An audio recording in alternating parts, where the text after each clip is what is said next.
views and opinions expressed in this program are those of the participants and do not necessarily reflect the views of BronxNet or the program underwriters.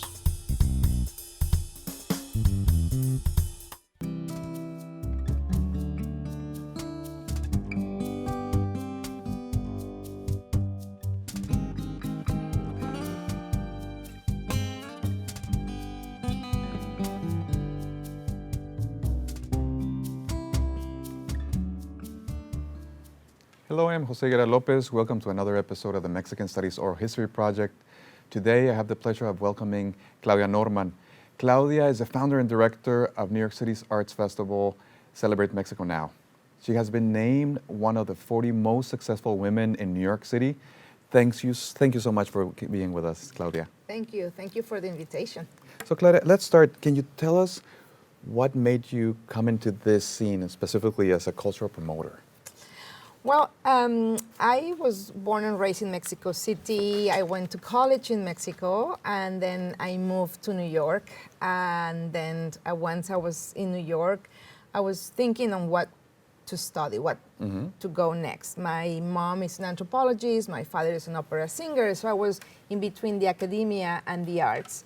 And one day I was looking for programs, and I found this program called Arts Administration.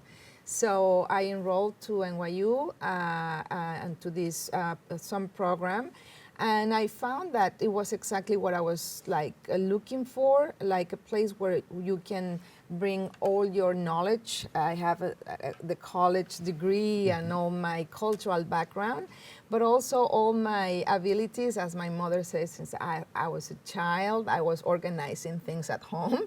So I found this career to put this together. And basically, I was at school, learning, and then I needed to write my final paper.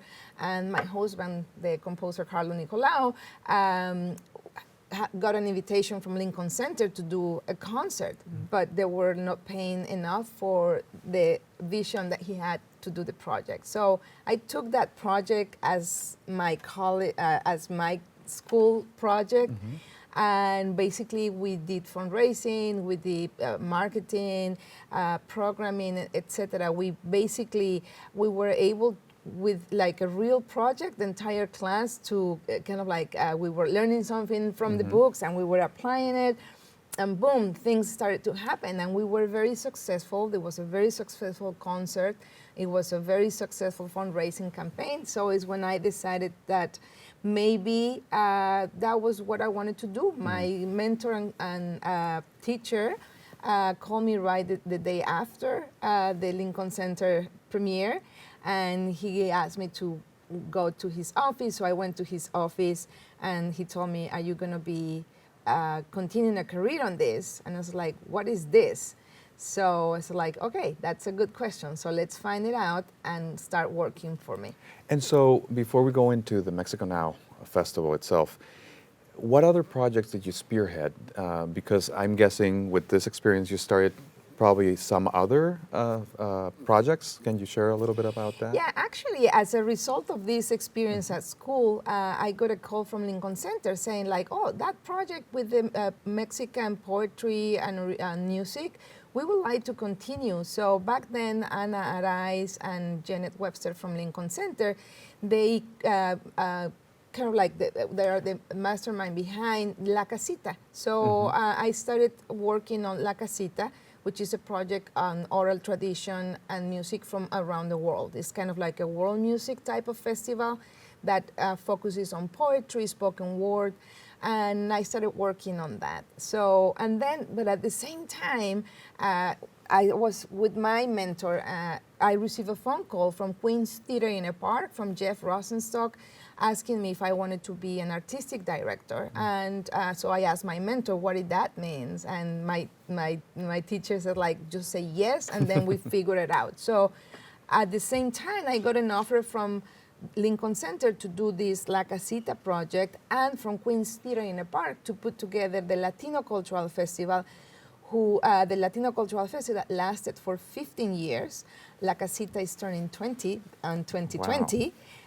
So there were two projects that where I started basically, and then they took me to find resources to travel for me, in order for me to get to know more groups, what to program, to learn the context, etc. So I applied for a grant, and the Grant Foundation, Arts International, contacted me and said, we want to talk to you about your proposal.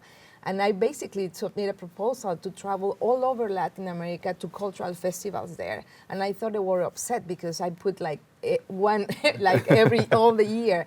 So they told me, we want to open a program focusing on the Americas, and we want to travel with you. So we That's found incredible. fascinating. So in the middle of the year of traveling, they offered me to be the manager of the Americas project. So at some point, I was working on 3 projects, like programming the Latino Cultural Festival, curating La Casita at Lincoln Center, and working at Art International, managing the program, creating exchange with artists and collaborations. And what artists did you bring during that time?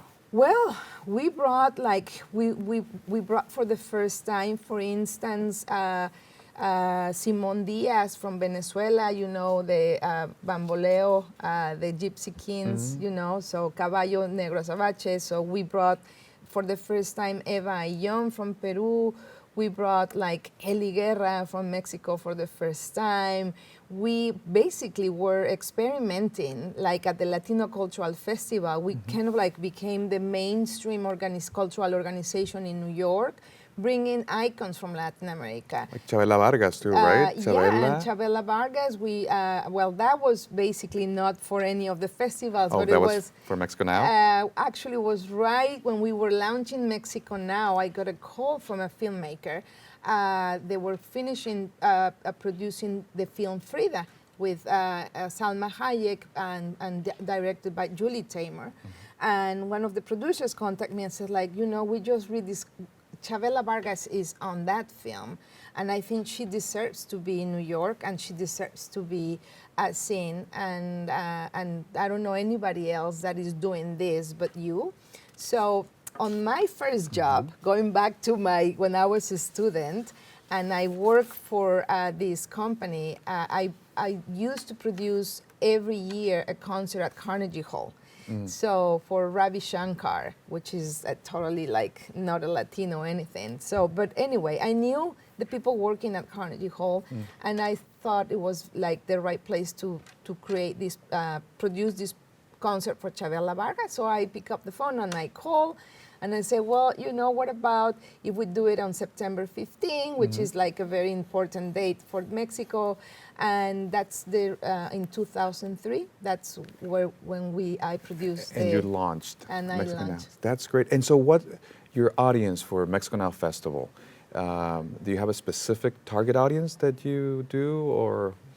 Basically, we basically have as a goal to with the festival is to present the diversity of Mexican culture. So the audiences are very diverse. The audiences are those who are interested in learning more about the Mexican culture. We have the mission of showing that one culture is global and is so extent that you cannot narrow anything. So you're going to find, whatever you are from, you're always going to find one connection to any culture. So because the cultures are they are interconnected. We have heritage. We've been learning things from other cultures. So at some point, through the Mexican culture, you can connect to everyone, basically. That's great, Claudia. Thank you so much for sharing this part of the history of the Mexicanal Festival and also your beginning as a culture promoter. We'll continue our conversation with Claudia Norman after a short break.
Welcome back to the Mexican Studies Oral History Project. Today we have the pleasure of talking to the producer, curator, activist, and cultural matchmaker, Claudia Norman.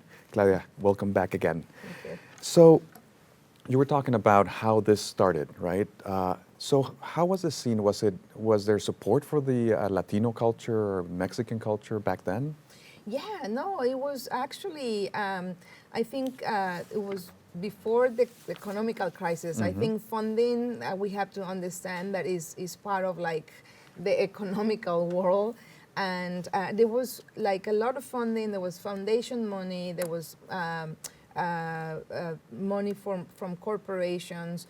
There was like the beginning of this new cultural entities arriving into New York City. So there was always interest for everyone to learn who they were.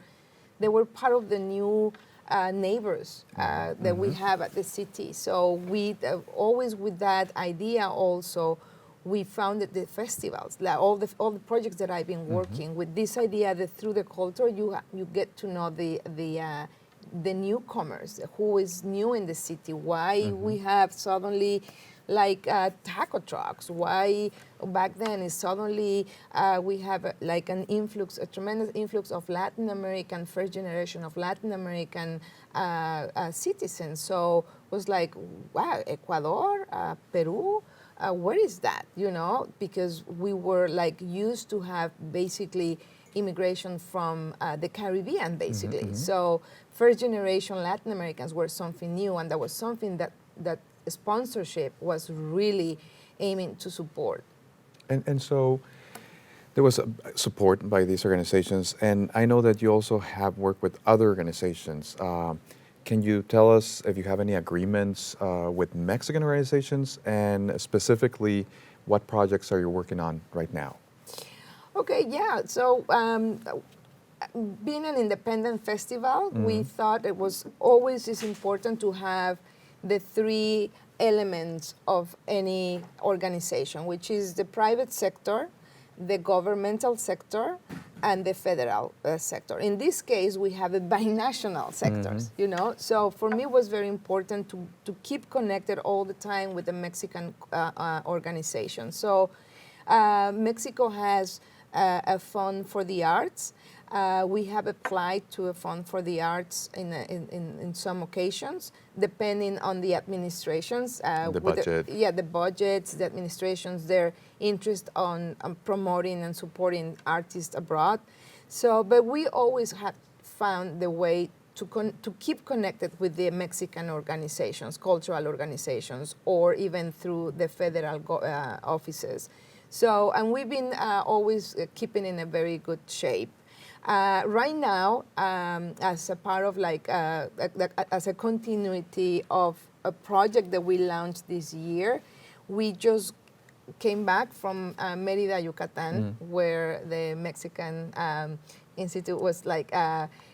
we collaborated, exactly. Yes. No collaboration, but you support it. Yes. So that piece is going to be extended. It was like, and the local government in Yucatan and the cultural offices in Yucatan are very interested on bringing back the project and expanding the project and touring the project within the state. So we are working on that. We are also started the fundraising for Mexico Now 2020, that we start like the conversations with some of the cultural organizations that are going to participate next year. And I do a lot of other projects within the cultural world. I just came back from a meeting at Lincoln Center to see that 2020 is the 20th anniversary of La Casita. So also, didn't you celebrate a big anniversary and celebrate Mexico Now?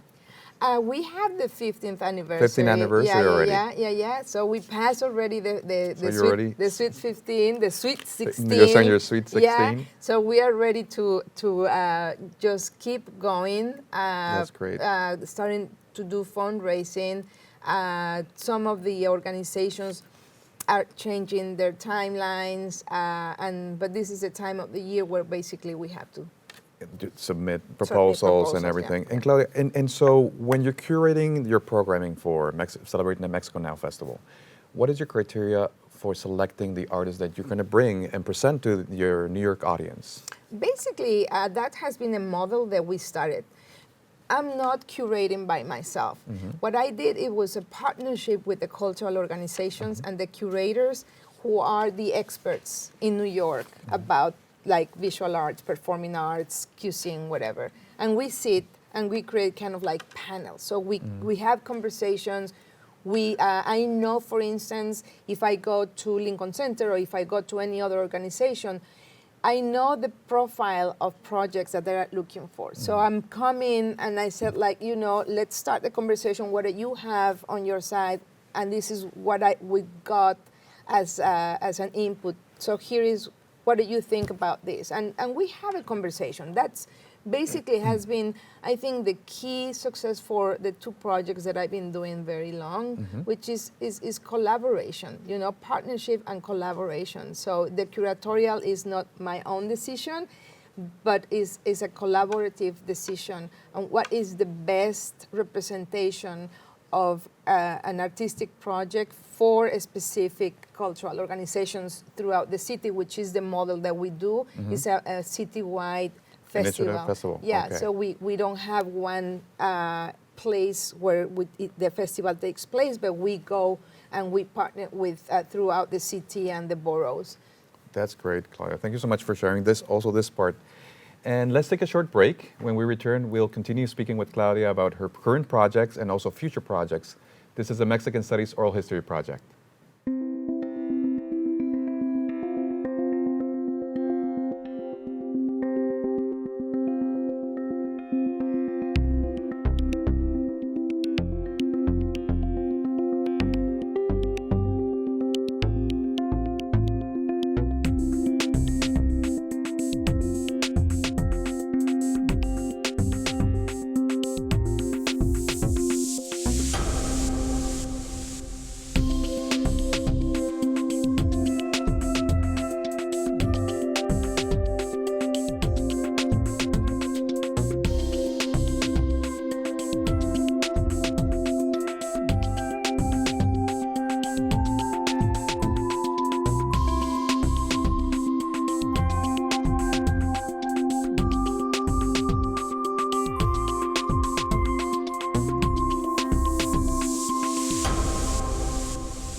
Welcome back to the Mexican Studies Oral History Project.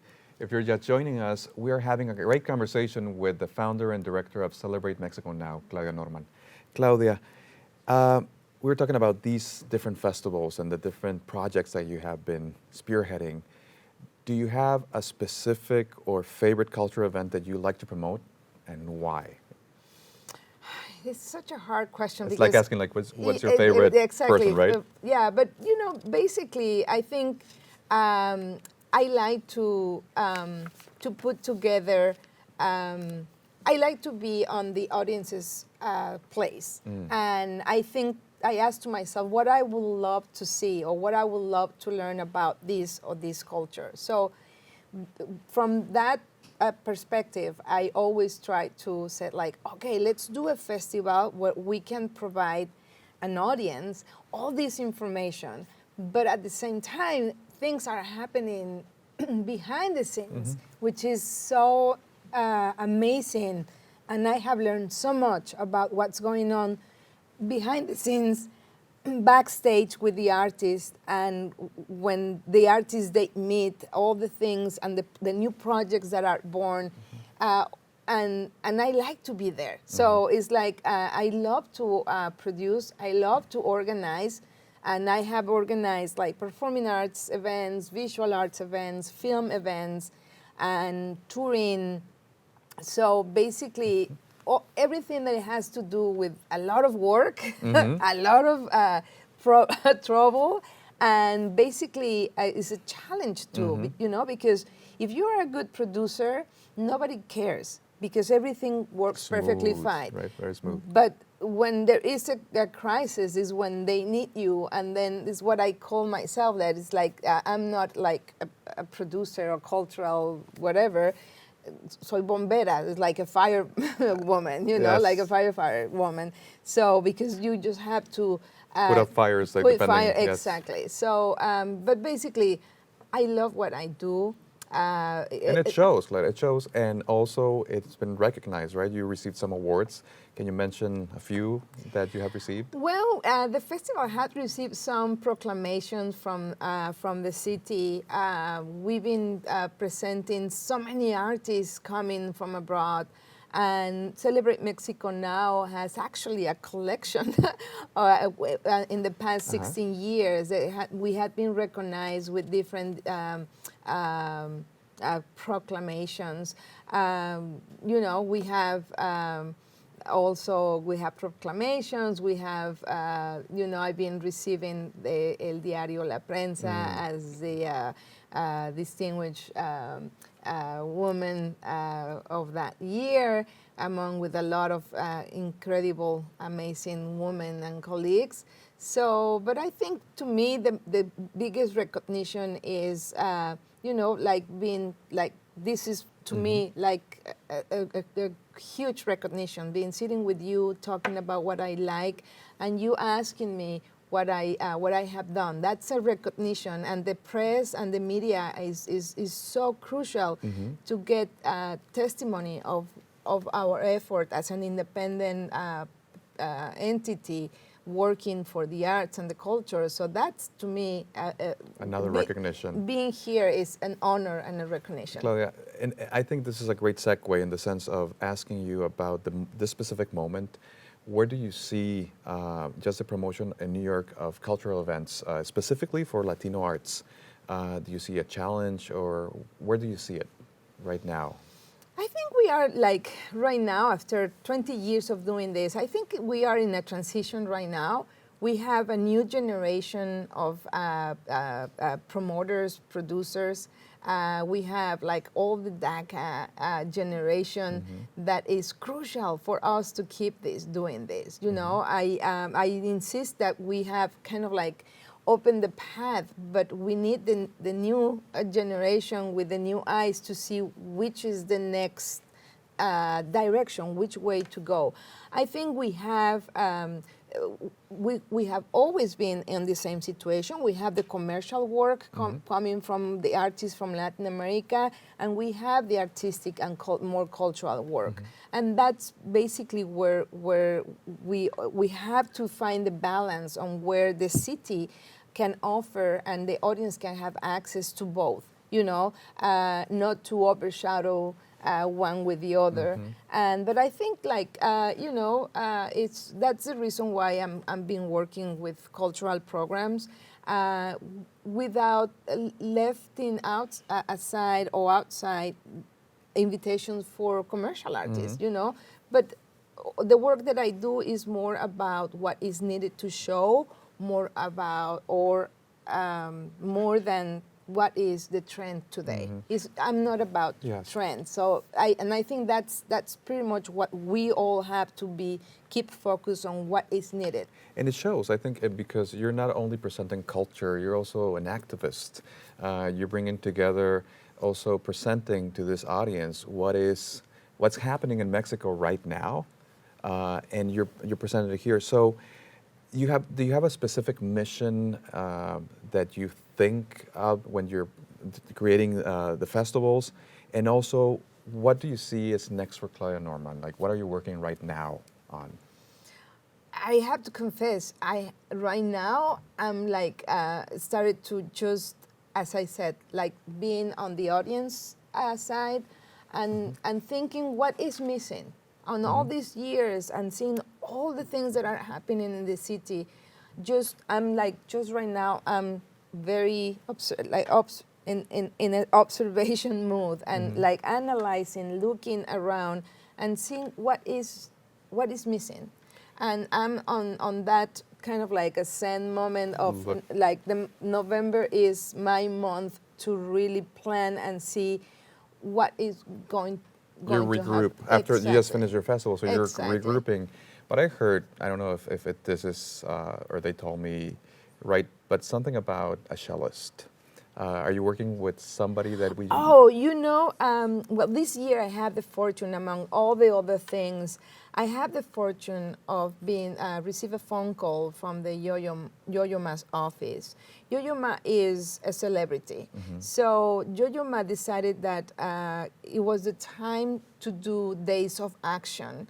And through his position as a prodigy, he decided to reach out to the people who are doing something for society, to do a change, to support the future generations. And we had a chance to go to Mexico City back in March to connect with people. We produced a concert, an outdoor free concert. It was meant to be for 7,000. We ended up having like 20,000 people. It was crazy. But basically, I was doing research, looking for independent organizations trying to make a change in environmental, social, and cultural events. Great, Claudia. And we're running out of time, and I want our viewers to know, where can they donate, where can they follow you, your social media handles? Can you share it with us? Yes, we are it's mexiconowfestival.org. That's a website. We are like a Mexico Now Festival on all the social media. And they can find a place where they can donate. Find there is a click, says donate here, like super big, Okay. Donate here. So I hope, actually, we just passed, it was the week of the donation mood.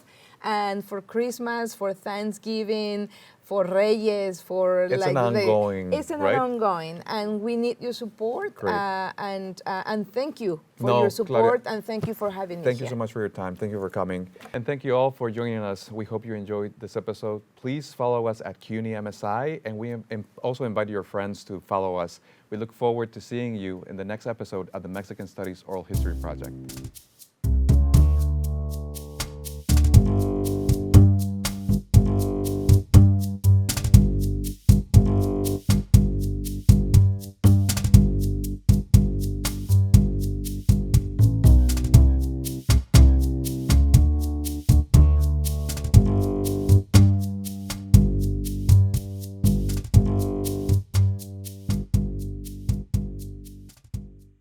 I was there. I was there. Yo estuve allí. So many symptoms came on me all at once. Shortness of breath. I stopped sleeping. I was getting laryngitis. Emotionally, it was a basket case.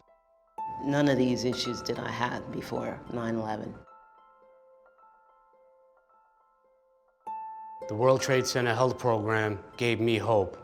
You don't have medical insurance, that should not be a problem because the fundings are already there. The doctor told me when I spoke with her, she says I could fill a room with people that sound just like you.